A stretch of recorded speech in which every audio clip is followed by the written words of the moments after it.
le kakoe Yenusianu na Hola dina Hola Padina Menyao Meya O Emeya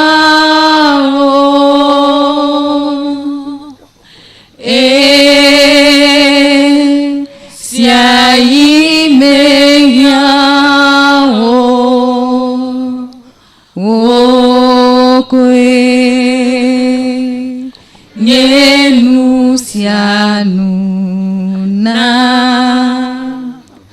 Hola Adina Akwena omiamaru Bwana dama mieva nkome le gafofo ya me ni me fia wa manu bebe o esia ni va la bena bi nye bena o wenye agbe efo jo chofe wenye kekeli wenye nu katanyala wenye nyatefe wenye nu tefo wenye anyasa wenye lolo nye jibana oye nye blibo kata na difare nyama bana no sine yomina nya ten awe wa jefia to ajegato akowo konti o de ka ko mi be mi anu agbena ibe wa gbe na no miame amo apo eye wa nye bena vavan agbe ntotoli no wa jo le toflo ko me ava gbo bena gbe na su osi mi yira Bubonye tora le Kristo Yesu fan comme. Amen. Inamia no ani. Ne pomiele. Menye vode yo. Menye Nigeria yo. Menye Ghana yo. Nyaba Togo joy. Nyaba Togo nyga fafiare. Menya kokona mi nto. Anyigba anyo lekea ye ejwama anyo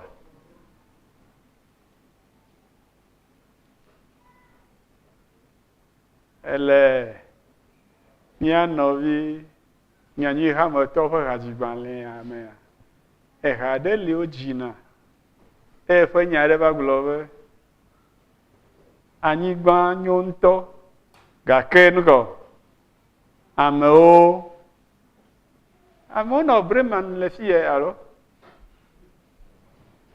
O me ore. Madame Agbesi e dojoa. Aha. Wala na bien ameyo o ya ten pere si me breman e mie no. Aha. Babere le nyanyi ha me fe hajigban le me ha de li. Ko nya do globe anyigba nyu nto ga ke ameo ma u fo do nyu gbagodoji.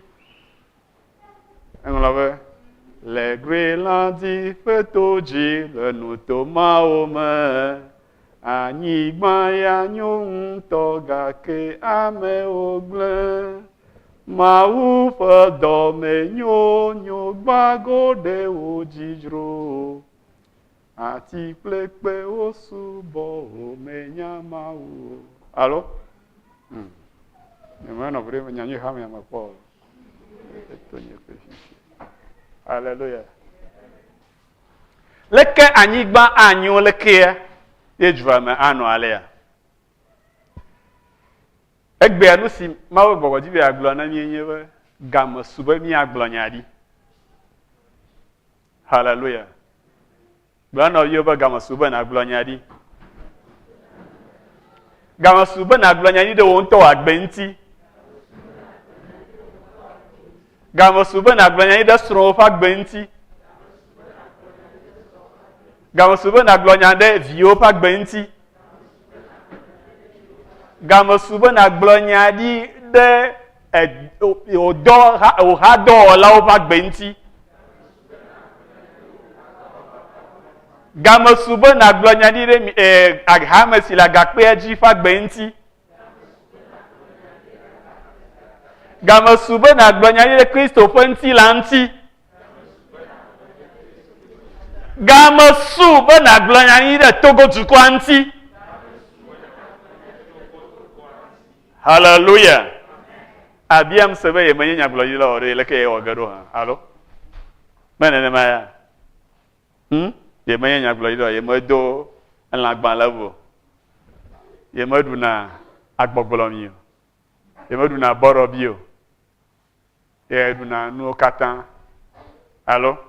Ye ŋkɔ menye Elia, Elisa, Yesaya, Yeremia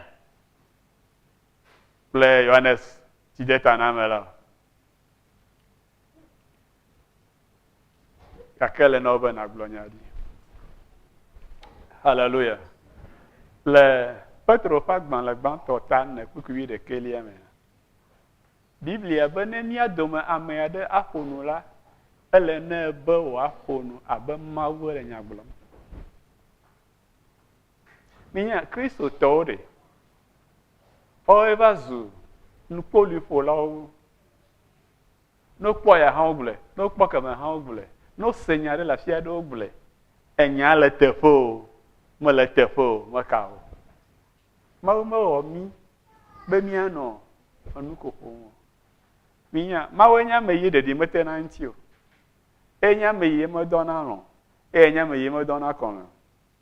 Ta nenye be yeaƒo nua, ame ɖe ate ƒo nu de nua. Gake zi ne Mawu ƒona nu na wo le ŋkeke ɖeka me.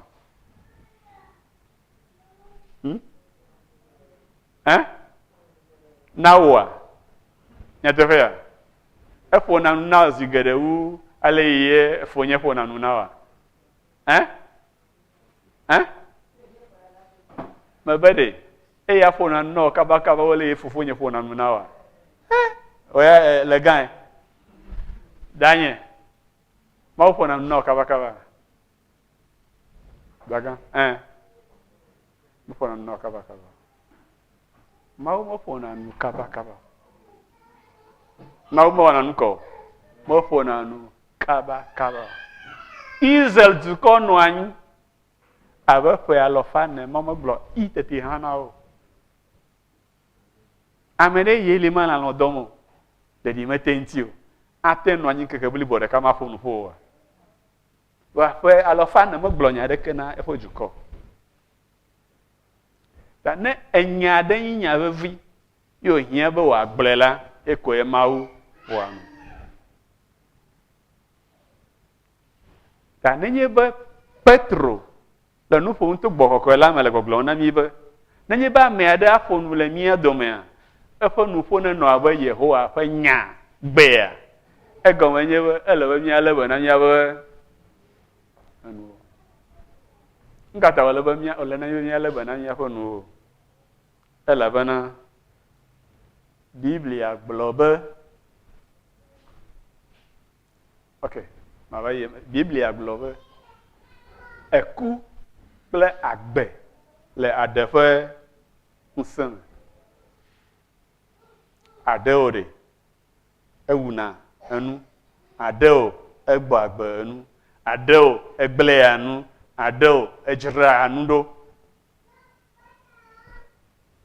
Fifia ɖe míabe nu ɖe mele megbedome na mí o. Yi ka wole ŋgɔgbe. Ne nya do le nuwo ɖe, yi ka nya yi o. Enya dze ŋgɔ nɔ. O ekplɔ nya ɖo. Mi nya gɔme se na ma. Ta nya yi ne gblɔa, eye ame zɔ ge ŋutɔ ne gbɔna.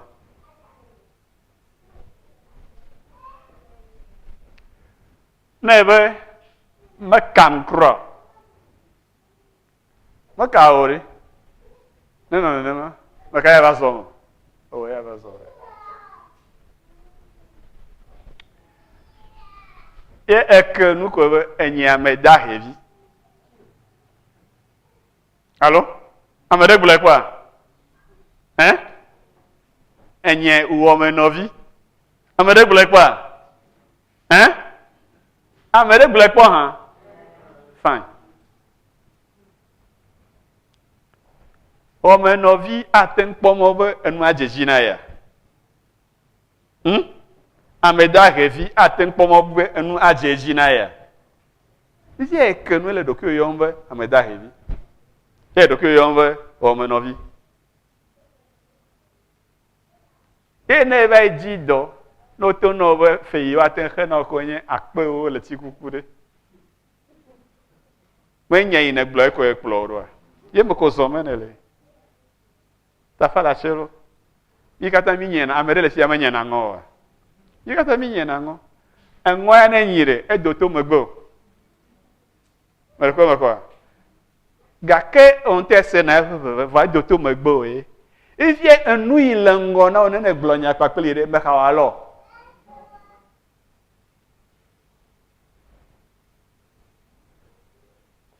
Ye ta mo glonya mi akpo mi afa adeji.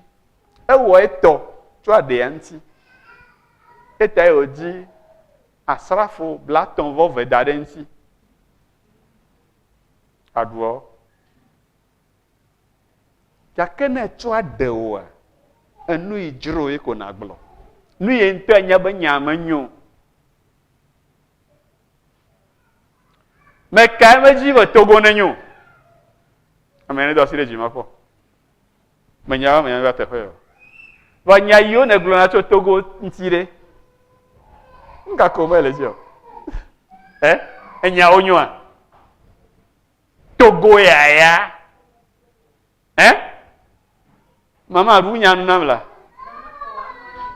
Nene ko anami. Va benenyu. Ne menenyu ne evio. Ne evio isukua on podo. No ne ke fe na onyu de. Allo? Ye gbere. Obe ami fe ho akele Togo a. Bleto enye akpe bla ton vo. Akpe bla ton vo aton. Obi nya bo khana fe na mo oga gblewu ma. Ye emion to mi akenu aglobe nene ko ano emi. Fa mi benenyu. Mi nyali mi le nya go so.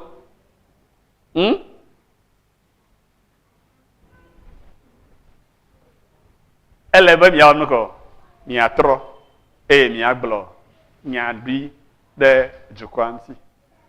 Gaka me ye nya gblodi la glo na nyadi o si gede nenu mo le nyolo tukomo nya gblodi la odona mi nya ikle biblia me ya nenu le ji nyu le biblia me ya o mo se na nya gblodi la nko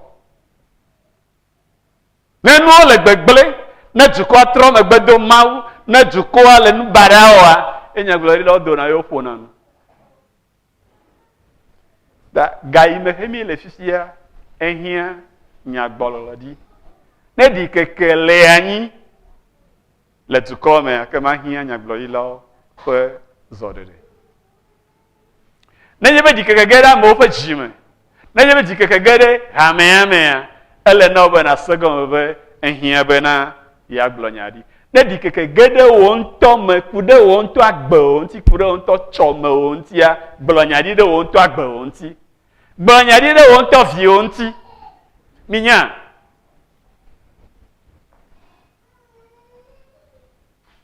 Mawira Israel juko. Eyo gblodo ntiwe eta wanye o manye asiko. Wanye gban o manye mamleo. Egbe ya no khlamol heke ya bekeke. Israel fe jijime. Ole abe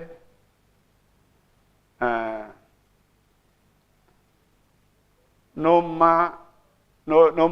hekebli bwakata ole ame alofa wo su de ka ha lemo o pe wa fan vide ko 0,6% va anu makulo heke fa kasino nu bla anyi da lofa jia elo basime bla anyi da lofa jia elo basime nu katayo so gberegbeke e mawa chofa senawa fira we fien yo jena shabat gome ta fida fien de siade fome pa metiti de siade fonafu eƒe ƒometɔ ɖe sia ɖe. Ye wònɔna anyi, ɖe sia ɖe ava, ye wɔ nu kɔ, ayirɛ.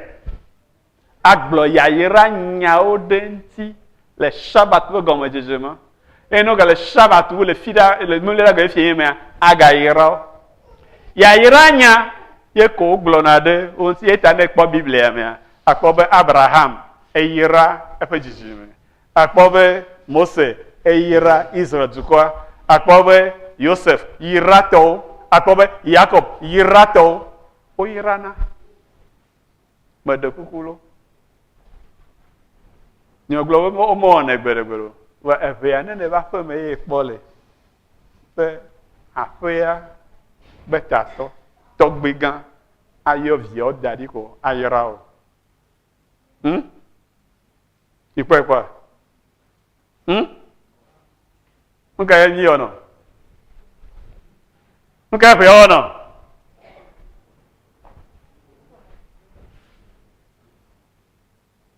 Evi le nono, yóò ɖu enɔ abe nogui tetitsia. Me nyɔnuwo tse nyo gbɔna. Akpɔe na ŋgogogo. Ɖevi le nono.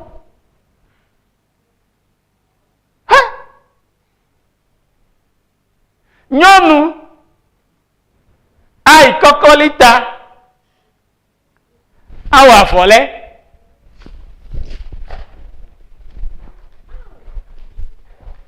Anɔ fiƒo de eya ŋutɔ be dɔmevi. Makpɔe le yovodo.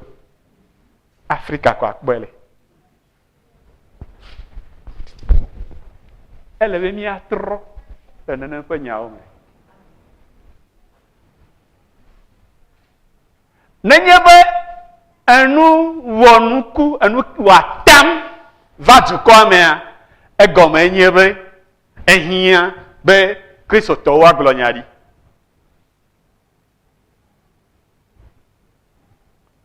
Meɖo ŋku dzi ɖevi me ko menɔ. Ana sigbe kɔlɛdzi be xɔ tɔ̃lia me. Mi yina suku gbe ma gbe, lycée de Kpodzi. Wole lo, wula lo. Amewo pete yina gendarmerie. Ntse me yi ɖe. Wogo gendarmewo tse nye menya leke wowɔe ɖo. Ametawo kɔe kɔ da ɖi ame sia ame le kɔkɔ. Dzata kofi tso ame ɖe ƒe ta. Nyanya ne miame si o. Game ɖevi me ko menɔ. Ne gbɔ xɔ ƒe 15. Wa dɔnye me blu. Matɔ gbedodo la. Nu ya ƒovi magadzɔ o. Womagava yi la ame ɖe kpɔ be tso ame ta. Nene nye nu kɔ yo gblɔna be nɔ nyagblɔ ɖi. Amen. Nu yi ye ɖe fu na me. Nena ɖe ɖe fu na woa, nɔnɔme aɖe ɖe fu na woa, se gɔme be ehia be ya de asi nyagbɔgblɔ ɖi gɔme. Nenye be amewo menya ne ɖe woaɖe afɔ yi ŋgɔ lo, ɖe woaɖe afɔ yi megbe. Ɖusi me woaɖe afɔ yi lo, alo miame ye woaɖe afɔ yi oa, nye be egame su bena yeagblɔ nya ɖi. Nenye be amewo katã woli nyametsotso kplikpawɔ meli oa, ehia be nyagblɔɖi neva. Nenye be amewo kpatsa da ɖi, ele be ame aɖe nagblɔ nya ɖi. Nenye be miekpɔ be alilikpo ɖewo do menya nu yiwo lɔ ɖe ta gbɔna oa, ele be miagblɔ nya ɖi le dukɔa me. Hallelujah.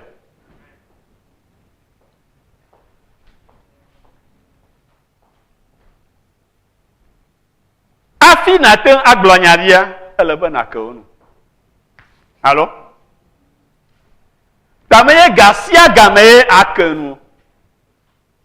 Ga me ye Mawu tsɔ nya ɖe na wo eya ko ye ake nu. Elabena megblɔ va yi be eku kple agbe ƒe ŋusẽ le aɖesi me.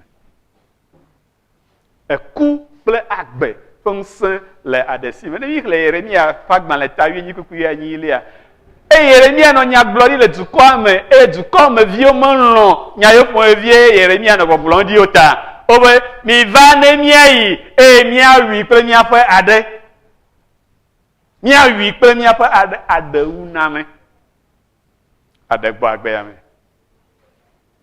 fifia eyi ye ne lɔa eyae aɖu ne fiƒodea me dzɔtsi na wa nakpɔ be nukuku ɖula ko ye yanyo ame koko aku ƒoxla ame yiwo ate ŋu awɔe be wòe azu nanea awuwo kɔ ɖi mi duwo me edu mi míaƒe nutewo be duwo me ne du ye kpɔ be mele kpekpe ɖe dzi gbeɖegbeɖe nanye dzoɖuametɔwo be due ma ɖa fiƒode kpakple dzoɖua mea nya ɖekae haleluya ne yi du ɖe me ye kpɔ be exɔ takpowo li sugbɔ zã kɔa nanya be dzoɖuametɔwo be dzoe amea mɔdzi wòyi o ye wòva yi wɔ dɔ kpɔ ga o ye wòva ofia ɖe ate ŋu xɔ ɖe si ene vɛtui ye wògbenya da eka ye wodzedzi gada kɔa alo woɖo gɔmeɖokpe woda ekpe wɔme ene ɖe dzi ko woɖi alo ame sia ame nya be xɔa ta woyi ɖo ta ame ɖeke megadza yi fi ma tse gbe ɖo egbe va to ɖe me kana va nya ati gãwo va to ɖe exɔa me exɔ takpo ma wo sugbɔ le dua me zã ne kpɔ nene ƒe nua ele be nagblɔ nya ɖe edu ma ŋuti be tɔtrɔ neva amen fifia ne eke nu ɖe nu kae agblɔ wo ŋutɔ wo susua wo ŋutɔ wo didia awɔ menye wo susu gbɔgblɔ eye nye nyagblɔɖi o nyagblɔɖi nye be agblɔ Mawu ƒe dzidzi be ne wòava eme nu kata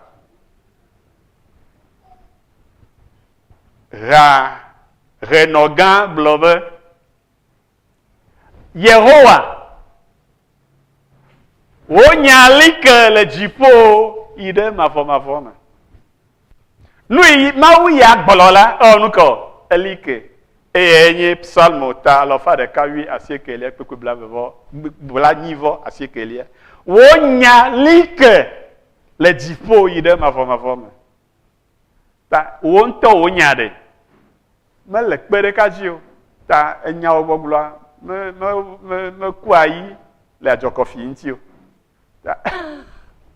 ta dzagbagba na nya Mawu ƒe susu da Kristo tɔ enya me ye sena Mawu ƒe gbe ta mía dada yi ye nya nɔ ye gblɔ be ya Mawu ƒe nanu na yi kabakaba akpe meganɔ lɔ dɔ nyɔzɔ nyɔ dada nye na nyɔ eye Mawu ƒo nanu na kabakaba ele na be na gblɔ Mawu ƒe dzidzi ɖe ame sia ame ŋuti ɖe dukɔa ŋuti ɖe atuwo ŋuti ɖe viwo ŋuti menye wo dzidzi o ɖekpe mele kɔkɔma menye wo dzidzi o Mawue wɔ ame sia ame ta ame ɖeke mewɔna naneke ne taɖodzinu mele si o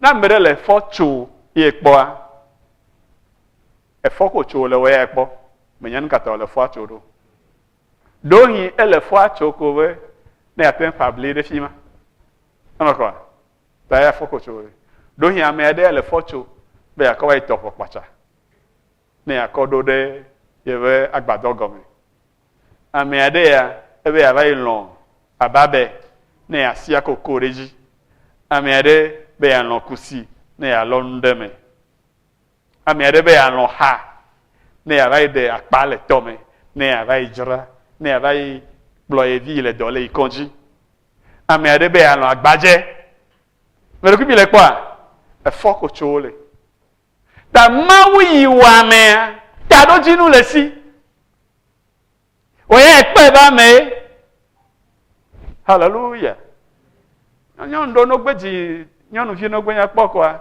wonya be yewo xɔlɔ ɖe hã dzi ŋutsuvi evɔ yawa kɔmi nɔ ɖevi ya me dzia viwo koe na ɖi lo ewewe bia mause susu ka la sio kude AMEHI ne kododa agbe amenti o eye nu enye ma wo susu o dede go na wa blede fa gbenti beko ne ma o be AMEHI ya mo fu olai evo okplibo la fo kplibo ma khamo na be ya mo fu wo beko ma ko ye be ya mo fu ola amona ko amona jo ye be ya mo fu ola da ma we glo no be ya mo fu o ta e do la nyiban ya jiro beko ma le kokoma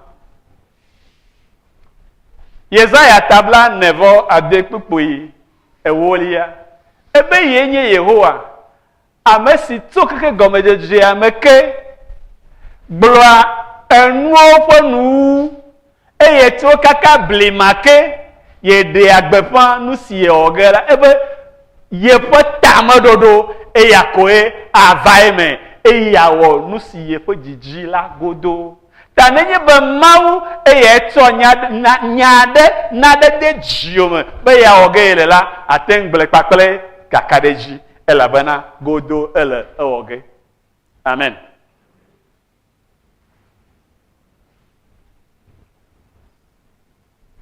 ni akpo bodon eve la Biblia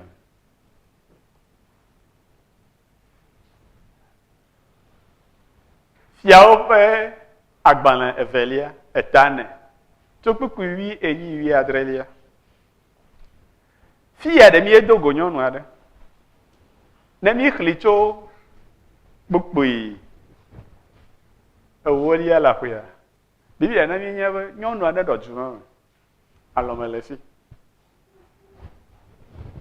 agamedio ape anyigba lesi togo nyonu onyo han bubulenti le ajuama ema iye nyaglorila Elisa no nyaglondi no yi eba to no bo juama sunen nyonu ya enye mauvon ta ekpe Elisa be neba chi ogbo afi ne wa ye mozozo aji edanu ne mo la femme santa oneho onoeme ta ne egava yina egava to na fima lokuya nyono akpe ko ega yo ne gava chi na obo bedeka nyonu ya va to na strong to awe nyen lonoto nya poto nenya ntu ya va no mi agbo chi le si ya mo doje si be ma o fa man tontoi nya glorila tontoi menye alakpa nya glorila yo bo va le yi megba yo ta eyi ye khoma ya yara onye na mi ta nya akpo egbobo mi na khomni ba mi nya enya sonye nya glorila wa le na obe na ne krema ga na ochakamo ma lebe na early alo na mi ejodo pe ba ndama agbaro no ni ololoma na va no fudem ne ta ni ma susu mi awa ma ko don ko ma polo ni attract bejo le nya si hotamo bo nia awona ne de ejia ne no va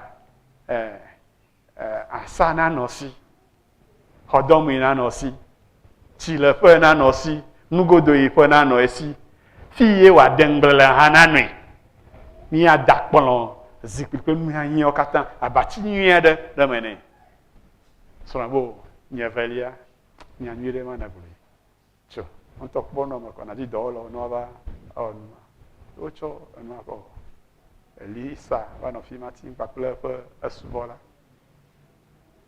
ko bereka eva nyole Elisa me ye do la ona na nyonu ya de fe domo nyi yo mo le na yeta ye ko yo do apo dola ge ya zibene ye na o ye ba bo nyonu domo nyu gbogbo ya o na mi na le de nam na le de nu kanya mateng awona ebo na na kama hiu ebo kwa tukara de mele mi pakple ame ade ke do na ba ipo jufia na wa da jufia de abu si ebo nye to nye fie nye to ju nye mele tukara de kama lio ojo nyale Elisa pasha Yo tame bum. Minya gado mena tame bum vevie nenema abutame plenu lade. Nke matin o na nyɔnu ye. Comme on recevait Géaz ici. Minya Géaz me do buna me akpa. Oh, nya foto nya mo recevait one de ma de ya no katan fia na wa. Kada fia me nya kpo be evime le nyɔnu ya si o de. Be ah evime le si o be oh evime le nye gblɔ no. Nye Géaz ye gblɔ na o. Evime le si o. OK, yuena. Oyo nyɔnu ba. Elisha be Yehowa le agbe. Nye hã le agbe. Nye luvɔ le agbe. Me tɔ ɖe Yehowa si subɔ me le ƒe ŋkɔme eme gbɔgblɔ na wo be eƒe yi gbɔna. Wo le ya wa na le vi ŋutsu ɖe asi. Nyɔnua be ma va me meɖe kuku nɔ. Megava blem o. Megava sisia bi na me. Ɖo avi be nyama mekpa nyama. Megble kple Mawu eglo. Menamo ta nyama dan le nyama nyama gavidzi mo nye gble no fo ye gbona ko le yo na divi ale vi ntsuvi dasi nyɔnu adzo nyateƒe le ƒe ɖeka megbe ya vi ntsuvi le si to bolibo to dzidzɔ va ƒe ele bena ɖevia tsi ƒe ɖeka ƒe eve ƒe ewo ƒe wuieve ƒe wuiadre wobe tɔa le nu ŋem ye ɖeka dze hã yi enuŋeƒe kple srɔ̃ tɔa gbɔ le sẽ kɔ etanye lo etɔa ya nuŋeŋe le veve ɖe ne ta ekpɔ ɖa we suka va kplɔ ɖevi ye yina nɔa wokplɔ ɖevi ye yina nɔa ɖevia va ɖo nɔa gbɔ nke dzɔdzɔm nye ta la eta koe ɖuie agbota nye ta o leke mɔ ge kɔa kre ɖe ɖevia tso fa adzi nɔ gblɔna ne woe leke wɔ ge na la na nɔ gbomli tso fi ma kaka va kɔ ɖe srɔ̃ dzi le agblea me alo o woe nyɔnu ma be nye mɔ ekpɔe kpakple be ŋku be ɖevia ku nu yi ko wɔ ke nye ekoe ye ŋutɔ ɖeka ekoe o eyɔ subɔla ɖo kpe ɖe ŋuti o ekoe lia atrakpuia va yi vu nyagblɔɖila be eʋɔa asa ʋuxɔ gametɔa va yi kɔe mlɔ nyagblɔɖila be abatsia dzi tu ʋɔ ɖe nu ye ko yɔ wòdo ame ɖo ɖa esrɔ̃a nyakɔe va gbe be nyame eyɔe le kaƒomɔ dzi nyaƒetɔ menye be eye egba yi nuwo le kata ne hiã amewo sugbɔ ta ene tsɔ ʋuwo katã dzo le aƒea me kɔ yi agblea me va fifia nu vevi ɖe hiã me ɖo la wo kpatata dɔ driver yi kuna ʋu nyuiewo de ɖo la kple ʋu nyuitɔwo ɖeka no ava kɔm fifi la ayi teƒe aɖe me ɖo la va yi kpɔ mawo ƒe ame o azã ɖeke me li gbɔ mawo ƒe ame ɖo nudɔdɔ nutsitsi dɔ ɖeke nke dzɔ na ɖe ɖe dzɔa o nuwo katã le nyuie be va yi kpɔe ko ma va nyateƒea nuwo katã le nyuie driver va ɖo kpatakpata aƒenɔ ge ɖe ʋua me be driver tsã megblɔ na wo be megaku ʋu sese woe gba le yi ne nya ʋu sese kukua kui nenema megatɔ ɖe afi aɖeke o ne megblɔ na wo be natɔ te koe ayi ɖe megato le mɔdzi na megblɔ na be mada si gome o lo ku ʋu na ku ʋua kakakakaka woyi ɖe Elisa gbɔ Elisa kple Gehazi wonɔ anyi Elisa kpɔ eʋua ɖa le ʋua kuma evɔvɔ be dana va dzɔ ta ebe Elisa Gehazi hã kɔ ʋu na zɔna va yi tsu driver ya na bie se be ɖe nyɔnua ma le ƒe na bie se be nuwo katã le yi nyuia eye ŋutɔ fɔ nyuia esrɔ̃a fɔ nyuia evia fɔ nyuia leke nuwo le dzi yim o Gehazi va yi ɖo aƒenɔ nye aƒetɔ ma bia wo be ɖe esrɔ̃ fɔ nyuia evi wo ŋutɔ ne dɔ nyuia leke evi ŋutsu aɖe edɔ nyuia yaba asi gba ɖe ebe nuwo katã le nyuie Gehazi ko na nyama yi woku ʋua kaka va yi ɖo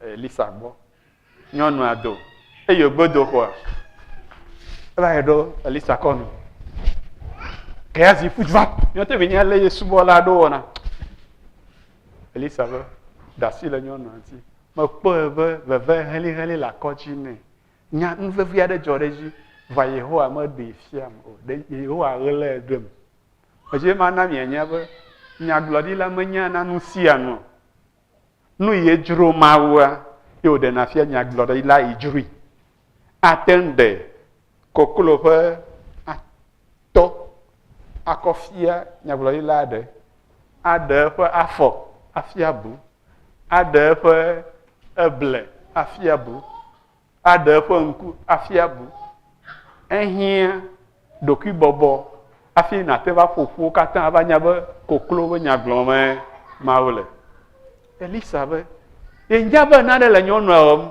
gake meɖe fia ye o ebe nu kae dzɔ eyi ye nyɔnua kpe do dzesi be nyagblɔɖila eƒo eƒe dzi na hafi wògblɔ nɛ be nenema ebe nye megblɔ na wo be megava do dziku na ma ɖe mebia vi oa ewoe va gblɔ vi be nya na gblɔ be megable mo eɖevie ya ti gra ɖo zu ŋutsu na ŋvɔ kɔ ekpɔ kiti yoku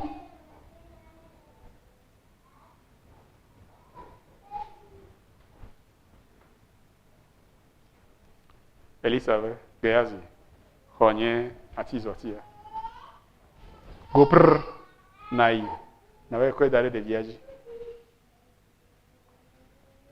nyɔnua be Mawu ƒe ame Yehowa le agbe wò hã wò luʋɔ le agbe nye ma dzodzo ge le gbɔ afi ya va se ɖe esime na tso kplɔm ɖo ok wodze mɔ Gehazi va do go le mɔ dzi be ye yi la ye kɔ atia da ɖe ɖevia dzi gake mefɔ Biblia be woge le aƒea me Elisa yi ɖe xɔa me ekpɔ ɖevia le aba dzi elée kpɔ eɖe kuku na Yehowa edo gbe ɖa ye wòva mlɔ dzi kɔ eƒe ŋku da ɖe ɖevia ƒe ŋkuwo dzi kɔ eƒe nu da ɖe ɖevia ƒe nu dzi kɔ eƒe asiwo da ɖe ɖevia ƒe asi dzi gbɔ ɖe dzi fɔ ɖitsa le aƒea me trɔ va wowɔ zi gbɔ zi etɔ̃ hafi ye ɖevia va nyinyi zi adre ko ye wòfɔ ye wòyɔ nyɔnua ye wòkɔe nɛ nuka nyagblɔɖia le fia nyagblɔɖia nye be eyi nɔnɔmea menyo nyɔnua melɔ̃ be menyo ko evɔ ebe nukɔ nuwo katã le nyuie meyi va le gblɔm na ame yi mate ŋu ana ŋutiɖoɖo nyui aɖeke o megblɔ na srɔ̃a be ɖevia ku o elabena srɔ̃a mete le naneke wɔ ge tso ɖevia be kuku ŋuti ɖevia le dɔ lém mewɔ naneke o ne wòva ku zɔ wò nane wɔ ge ya enu yi ye amegbetɔ mate ŋu awɔ o ɖe womedzi nɛ tso amegbetɔ gbɔ amen Mawu na mi gɔmesese be mianya afi yi ye ŋutiɖoɖo ate ŋu atso na mi tso na miaƒe hahiãwo Yehowa eye nye miaƒe hahiãwo katã ŋutiɖola medi be míawo míagblɔ nya baɖa kpakple míaƒe enu o míawɔ nu kɔ míagblɔ nya nyui eye míazɔ to eme evinyewo nye nu kɔ ame nyanuwo ame deŋgɔwo ame wɔ nuteƒewo ame ɖia nukɔ aɖewo ame wɔdɔwo ame yiwoe wogbɔna ɖe eme ne ga me wòhiã be woagbɔ ɖe me ko womate ŋu anɔ aba dzi naneke mawɔmawɔ womaɖu nu ganye be nuɖuɖu le aƒe me o woaɖu nu ga me edɔ wuwo evinyewo woaɖi anukɔ aɖe evinyewo woanye kpɔɖeŋu le dukɔ nye ame nyui be kpɔɖeŋu le dukɔa me eye Togo manye dukɔ si me woalɔ xexea me ƒe nugbegblẽwo katã va kɔ ɖo Togo manye xexea ƒe aɖukpo o haleluya ne nane gblẽ le yovo de ɖe mava Togo menya vevi ya me ye wòava ne yi wobe dzogbeya dzi Togo eye nye nu kɔ nyigba ƒe enyuitɔ ƒe kekeakewo afi ye nu nyuiwo woava ame ŋkutawo koe ava Togo nuteƒewɔlawo koe ava ame siwo toa nyateƒe woakɔe ava, ame siwo wɔa dɔ eye woɖua ŋutɔwo ƒe dɔwɔna ƒe kutsetse woakɔe anɔ dukɔ ya me. Togovi ɖe sia ɖe si agbe dɔwɔwɔ la, Mawu aɖɔli teƒe nɛ le Kristo Yesu Nazaretɔ ƒe. Mi le nya kpɔm ma? Togo kplɔla ɖe anye Yehowa vɔ la, egbetɔa kple yiwo katã ava nɔ anyia woanye mekawo Yehowa vɔ la, woanye anukɔ aɖe to la, womatsɔ dukɔa ƒe nɔmesiwo awɔ ŋutɔwo tɔ o, ke boŋ woadzi agbagba be nu siwo katã doko tso dukɔa me ɖe woaɖevi na dukɔmeviwo katã. Nenemae Togo trɔ zu kpɔɖeŋu na anyigbadzi dukɔwo katã. Togoviwo woanye ta, womanye asike o, woanye gbã, womanye mlɛ o. Ele Togo ɖe ŋutsu dɔ ŋutsu gbɔ manɔ anyi o, nyɔnu dɔ nyɔnu gbɔ manɔ anyi o. Le Togo ɖe ame aɖe ŋutɔ mafɔ fu vɔ ayi dɔyɔla gbɔ be wone ɖe fua na yewo, elabena Togo dukɔa nye Yehowa vɔ la. Nu yiwo míanɔ gbɔgblɔm ɖi tso edua ŋutie ma. Togotɔ ɖeke, Togo nyɔnu, Togo ŋutsuvi, Togovi, Togo ametiti maɖu nu atsɔ rɔba alo pepa akɔ dangbe ɖe emɔdodo dzi o. Le Yesu Kristo ƒe ŋkɔ me. Meɖeku mi le gɔme se ma. Evelia nye Ezekia, efia Ezekia. Enye fia aɖe si nɔ Israel. Sie le eƒe agbe ƒe gɔmedzedzea me wɔ nuteƒe. Gake Mawu va kpɔ be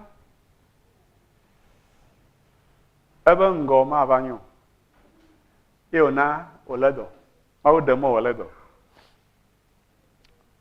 Yesaya nyagblɔɖila eya nye nyagblɔɖila gã si nɔ anyigba me le Israel.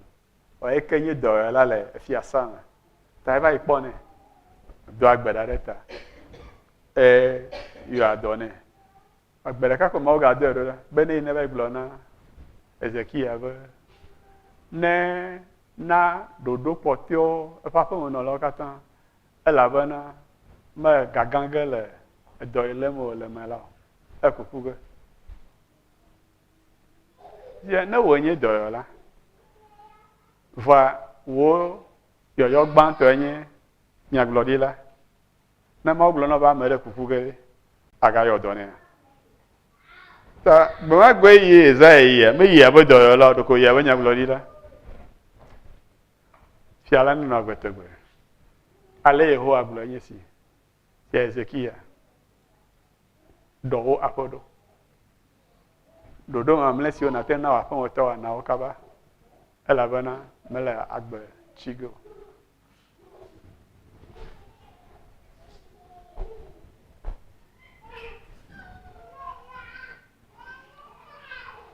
Efia hã nya Yesaya nyuie be menya ame ɖe yie efe nɔ. Ne Mawu megblɔ ne o, megblɔ ge nenema. Ta me tsitre ɖe Yesaya ŋuti be eva ƒoƒu do yi o. Enye be menye Yesaya be nye ma. Va mexɔe be yeaku le gama me. Amen. Ame aɖe ke mekuna o nenye be ya ŋutɔ melɔ̃ be yeaku o. Amen. Hallelujah. Meho nya ɖe Yesaya ŋuti o. Etrɔ mo tu gli. Ye wotu ŋkume Yehowa. Yehowa ɖo ŋkui be enye Yesaya. Mewɔ aleke, mewɔ aleke, mewɔ aleke, mewɔ aleke. Eye medzi be magawɔ nu ka tae nana maku fifi la. O Yehowa negayi nenema o ɖe. Yesaya mekpɔ ɖo afi aɖeke o. Mawu be trɔ va yi gblɔ na Ezekia be meda ƒe 15 ɖe ƒe agbenɔƒewo dzi. Amen. Minya, Kristo tɔ meɖo la xɔ enyagbegblẽ de eɖokui ƒe dzi me, de eɖokui ƒe luʋɔ me, de eɖokui ƒe gbɔgbɔ me. ne ele dogo ha ne ikonji e doyo lao ojiji okpo odevu yo glo no be leke ya ona bo de kama galio nu iye o pe nu nya munu ku glo na we nyima nka ma ya le glo mo re ko me le ko ma Ezekia gbe be ye mo khonya ma be ya ku fifi la le Mose fe agbanla evelia tabla e voton pe la va de ame le nuwa Yehowa be mana anowo agbe wa de etefe majie ma glo no be abe aleye salmo nglola he no Israel he no nyi to David glo be en afine manye vous QUEL Daniel fo domela ne nglonye agdomen keke katan de wa agbanla me nkeke yo Yeho efo yo Yeho anglo de pa agbanla me nawa anu agbe wa de etefe onye nya yo na no blom de doki o ti nya si na glo de doki o ba gbeji ile ko masema ta nya na ma de glo na me amada ko ibo ko na bo boko na te me fana ra na boko no anye boko tonton ten kana fa no ko mva ne be na ona ne ba faru ra gbo na be me ga de nu nya ma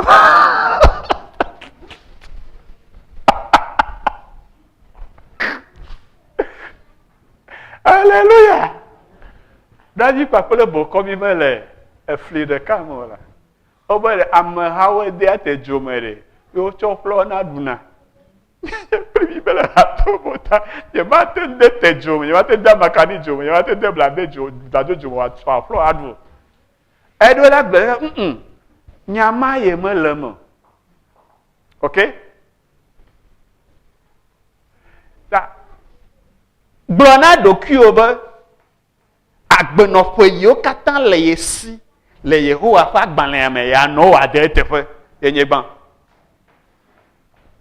ba mienya nya medowa nu ima okpo mo na yebe miawa ye chi megbele nti do ima oglo ba na gbe fe alo fada ka ko belave egbe na khofe blane ba me kpo musi ma kpo mo na o ba na o pe akpa evere alofaji han agate o kata unu afie akhope alofa ka kle blave ya awo tade nyama ko sebe abe Ezekia ni atendo gbere ma na da afere nya fe agbona foji lo menye be ne da fere ji na mi cho egbo do nyime ja kucho menye fe igbona me maku fe me mount nya be morola kuwa e ma ji orula ga onuko adaro bana nya konta wa te onuko ade hallelujah hallelujah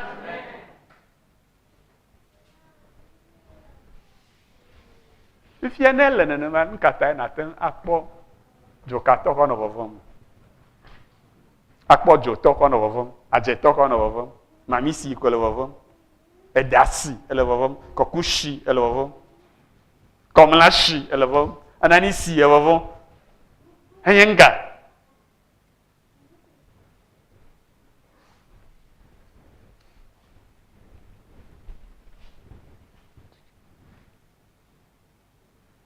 kenu kae ole na obanao afi na ten aglonyari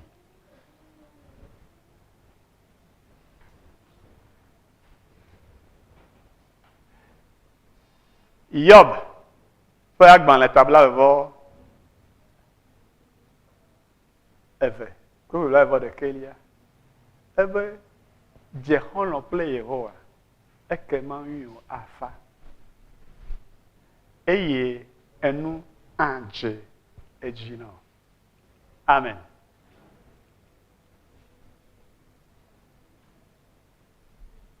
pourquoi bla evo enyilia glokperenti vena agbolonya eye wa dodi adonu eye wa jejina eye jijeme nu jejina me ano mo katanji Onu kaenye nono gbanto si o lebe na ale fọdenti yawo enye be na je hono kpakple Yehowa. Amen. Igonyem ikpekpli miano leko. Bili. Ominya. Menye nutse onye be na nye hono kpakple mawuro. Ela be na jobi nu pe mawe onye. Ma tenye hono pli. Nenye be we va le dzimbe e ya ne no aba le yia ya no ya ejio. Aba le ye eliwe na no ma pogba. Eli devie onye ta no a ho ne. Ne tibra fi de magala ma oro no be ya we opoge. Mianu ye eliwa. Eli va ko va le no ava lotimu. Mane va yo ne jo. Ano akplero. Miye ji ko kule ya. Agboji ne ple fan ai. Okay? Eyo yi ha. Eye no abamoro la duwa. Ebe ye ko ya ho la bana maji maji toduna. Maten wede na mapakple Yehowa. Ne be ya je ho lo pakple Yehowa. Eleyi eya jia nenema wa na woge. Manebo le mia papa mea ale yenye one. Le mia po jumea ale ye one. Awo. Le Yehowa ko nyala na. Eta mi gule va yive. Salmo nglola gbole ta lo fa de ka bla sieke vo. Ta lo fa de ka 8 a sieke lia me. Bokpe bla enyivo a sieke lia. Be wo Yehowa wo nyali ke le jifo yide mavome. Ni onuko ni ekpo me baba le anyigbanji ta enu ye Yehowa di ale yi o gbole ya nenema ye die wa na azondo. Hallelujah. Talen ndia osundovo ye pakplio nya agblonya de miaƒe agbewo ŋuti. Miadze gɔme tso míawo ŋutɔ mía ɖokuiwo dzi. Eye míava yi ɖe Kristo hamea kpakple Togo dukɔa dzi. Yina míanɔ tsitre nu. Ne dɔ wuwo ma, Yehowa le nuɖuɖu na wo ge fifi la. Hallelujah. Nye maku o. Ke boŋ manɔ agbe. Ke bon mano agbe. Ma de gbeƒã Yehowa ƒe nutsuwɔwɔwo. Nye maku o. Ke boŋ manɔ agbe. Ma de gbeƒã Yehowa ƒe nutsuwɔwɔwo. Makpɔ Yehowa ƒe dɔmenyo le agbagbewo ƒe anyigba dzi. Makpɔ Yehowa ƒe vivisese le agbagbewo ƒe anyigba dzi. Le Togonyigba ya dzi. Le Lomedu ya me. Le du si me wo dzim le du si me tɔwo dzima. Makpɔ Yehowa ƒe vivisese. Eye dumemetɔwo hã woakpɔe. Eye woanya ale Yehowa nyo. Woaɖɔe kpɔ. Eye woanya ale yewovivi. Eye woalé ɖe eŋuti. Le Yesu Kristo ƒe ŋkɔme. Mazɔ le Yehowa ŋgɔ. Mazɔ le eŋkume. Le dzɔdzɔenyenye me. Le kɔkɔenyenye me. Le anyasa me. Le nyonyoglo me. Le agbagbewo ƒe anyigba dzi. Evinyewo woazɔ le Yehowa ŋkume. Woazɔ le nyateƒe me. Woazɔ le eƒe nuɖoanyiwo me. Woazɔ le kɔkɔenyenye me. Woazɔ le dzɔdzɔenyenye me. Woazɔ le nuteƒewɔwɔ me. Eye woanye kpɔɖeŋu le Kristo ƒe hamea me. Woanye kpɔɖeŋu le dua me. Woanye kpɔɖeŋu le Eɖoɖoƒe Afrika. Woanye kpɔɖeŋu le Afrika. Woanye kpɔɖeŋu le anyigba dzi. Le Yesu Kristo ƒe ŋkɔme. Woƒe agbe akɔ Yehowa ƒe ŋkɔ ŋuti. Yehowa, Yehowa, Yehowa, woe nye nye sitsoƒe. Woe nye nye mɔ sesẽ. Woe nye nye gɔme le gbàgbé ọ̀pẹ anyigbanji n'adeke ma xɔ o le asinye o n'adeke ma manye gbàgbé o dome o eye nye agbenɔnɔ ahe ame geɖewo ava gbɔwoe le Yesu Kristo ƒe ŋkɔme. Dukɔ si nɔ anyi ɖe viviti me kpɔ kekeli gã aɖe. Ame si nɔ anyi ɖe viviti me kpɔ kekeli gã aɖe. Kristo ƒe ŋutilã si viviti do blukɔ ɖo kɔ eƒe aƒetɔ eɣe la dzɔdzɔenyenye ƒe ɣe la ƒe keklẽ eye ame siwo katã nɔ anyi ɖe eku ƒe baliwo me wokpɔ kekeli gã aɖe eye wotsi tre eye Mawu ƒe ŋutikɔkɔe dze go ɖe wo dzi. Mewu dziɖula le ame si lɔ̃ eye wòtsɔ eɖokui kɔ sa vɔ ɖe tanye la me. Mewu dziɖula le nuwo katã me. Xexea ɖe tsitre ɖe ŋutinye. Tsiaƒe ɖe ho aba ɖe ŋutinye. Abosam ƒe dɔlawo katã kpe da ɖe nye ɖeka ŋutinye. Gake esiwo ŋlɔe ɖi le Romatɔwo ƒe agbalẽ eta enyi kpokpoe 37 me be le esiawo katã me mewu dziɖula la nye ame le zɔ ɖem le dziɖuɖu me yi ɖe dziɖuɖu me tso le ŋutikɔkɔe me yi le ŋutikɔkɔe me le Kristo Yesu ƒe ŋkɔme. Amen. Ede nɔ anyi fa.